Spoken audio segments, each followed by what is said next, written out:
Менің атым Альмира. Мен 60 жастамын. Так, менде цирроз печени на фоне гепатит, Арнольда Киари, печеночная энцефалопатия, ВРВП 3 степени деген аурулар менде көп болды. Бір букет ауру. Оның алдында 2004-2005 жылдарда инфаркта болған, Паркинсонда болған. Бәрі болды үшін. Бәрі ауру менде. Содан өстіп жүргенде больницаға түстімде комаға түстім. Осы жерде менің бірақ енді жоқ екен, кейбір жолдастарым да біледі, сол менің артымнан келіп жатқандар да бар, сол менің жағдайымды қазір естігеннен кейін. Менің ұшақпен өмірім қалды депті сонда. Енді айтады, осы жол Алматыға барғанда бір подружкам айтқанда мен өзім бірінші естіп таң қалдым. Ұшақпен өмірім қалды деген ғой маған. Балаларыма да солай айтқан, что мамаларым ұшақпен өмірі қалды, дайындала беріңдер деп. Туыстарым бәрі дайындалып, малға дейін дайындап, зираттан орынға дейін дайындап отырғанда 4-ші дегенде мен ояныппын. Содан кейін шықтым больницадан, жағдайым өте нашар болды, жаман болды десем де болады. Тұра алмадым. Алматыда тұратын қызым осында келіп, 1,5 ай қасымда күтіп, аяғыма кішкенше тұрғанша жақсы күтіп, врачтармен ақылдасып отырып, сразу 2-ші группа берді маған сол жерде. Бірақ балаларымның көзқарасынан жаңағы кім айтпақшы, кім айтты 4 степеньге деп. Содан сол сияқты мен де балаларымның көзқарасынан, туыстарымның көзқарасынан өзім былай байқаймын, өмірімнің азғантай қалғанын сезем. Содан кейін ақырын врачтардан сұраймын, мынау осындай ауру, менің ауруым сондай излечимый ма, сондай тәуір боламын ба деп ақырын сұраймын. Сонда олар айтады, білмейміз, енді айта алмаймыз ештеңе деп. Сол үйдің ішінде тұра алмай жүрем, содан ауруымды ойлай беремін, балаларымның бәрі бір семья, өздері семьясы бар, бала шағасы бар, балаларымды сөйтіп жүргенде балалар маған, мама үйде ішіңіз пісіп жатады, тик-ток көріңіз, тик-токта еші бір қызықтар болады, соны көресіз деп өзім тик-ток деген жек көретінмін. Сонда да тик-токты қарап отырам, тик-токты қарап отырсам, бір күні бір жерге келсем, бір группа қазақша айтып отыр екен осы недерді. Мына Елев 8-ді мына. Көрсетіп жатсыздар ғой, Елев 8. Айтып отыр екен, осылай деп. Әгіні енді шынымды айтсам, нетем. Көбінен адамдардан кішкене ұяламын да, арыланам, осы айтпайтынмын ауруымды. Әр жерде артыңдайым, бертіңдайым кетіп қаламын, сол жерде отырғанның артынан олар мен бизнес деп бизнеске шақырып сүріп жатыр. Менің есіл-дертім бизнес емес, есіл-дертім мына препарат туралы айтса екен, ары қарай тыңдасам екен деп солай өзім нете берем.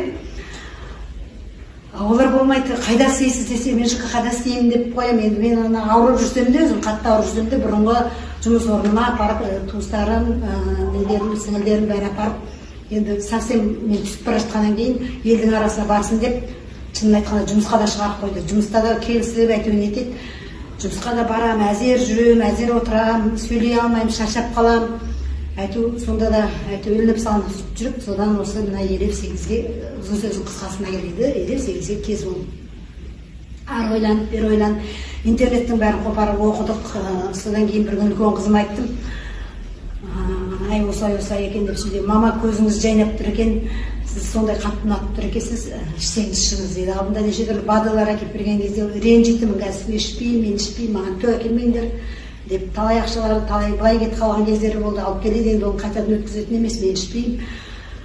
Содан шынын айтқанда үйде өзімнің аяғымды өзім басып жүре алмаймын, ақырын жүрем, жұмысқа машинамен апарып тастайды, балалар қайтадан алып келеді, әйтеуір тамақты бәрін дайындап береді, микроволновкаға барып кішкене жылытып ішкен боламын, қайтадан жатып қаламын, біреумен сөйлескім келмейді, сөйлессем де әзер сөйлесем телефонда.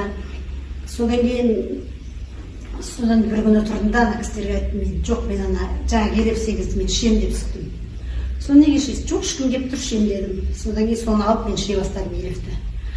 Соны алғашқы результатын көре бастағанда бір күні стримда отырып мен айтып бергенде, біздің командадағылардың өздері мен сондай аурумен ауырғаныма таң қалды өздері.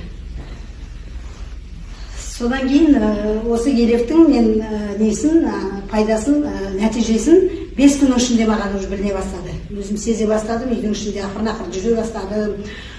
Бір жақсы бір көңіл күй пайда болды маған. Өмірге бір қиын құлшыныс па, бір деңкелер пайда болып, ертең таңертеңде жұмысқа әзер баратынмын, осы әзер барам, барғым келіп, біреулерге бірдеңке айтқым келіп, сондай недердің бәрін өзім байқай бастадым. Жемнің арасында жақсы нәрсе екен деп, содан 2 ай өткеннен кейін анализ тапсырдым. Менде өмір бақи тромбоциттарым төмен болатын, 55 болатын. Оның патологы 350, осы жерде мензиктер отырса өздері біледі дейді. 55 пен жүрем, гемоглобинім 60 пен 70-ке ғана көтеріледі, болды. Содан 2 ай бойы осыны ішіп жүргеннен кейін 2 ай дегенде мен барып анализдерімді тапсырдым. Бәрі айтты, тұра тұрсаңыз 3 айдан кейін неге тапсырмадыңыз, 3 ай тұра тұрмадым, жоқ деп бой бермей тапсырдым.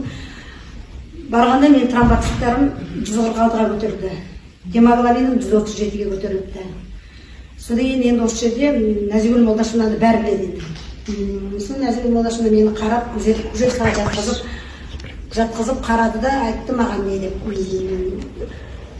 Чута апай бауырыңыз көтеріліп тұр деп, ол жақсы ғой деп. Соны отырдым, кушеткадан тұрып, орындыққа бүйтіп отырдым да, сумкамнан алып шықтым да, осы еректі көрсеттім бүйтіп. Сіз маған ұрсасыз ғой енді, бірақ та мен мынаны ішіп жүрмедім. Ой, жақсы, бұл іше беріңіз, бұның сізге зияны жоқ, пайдасы болмаса зияны жоқ деді. Содан 3 айдан асқан кездерде өздеріңізбен бәріміз жолығып, мен даже сонда ойлаған жоқпын ғой, сіздермен бірге барып, анандай жерге барып, мен демалып, таудың басына шығып, үйтіп мен жүре аламын деп мүлде ойлаған жоқпын. Сол жерге барғанда қиын жылағым келді, бірақ сіздерге білдірген жоқпын. Сол кездерде енді менде даже қазірдің өзінде де міне осы Алматыға барғанда мен профессорға барып қаралдым. Менде ВРВП болды ғой, ана білесің ғой ВРВП не екенін. Соны немене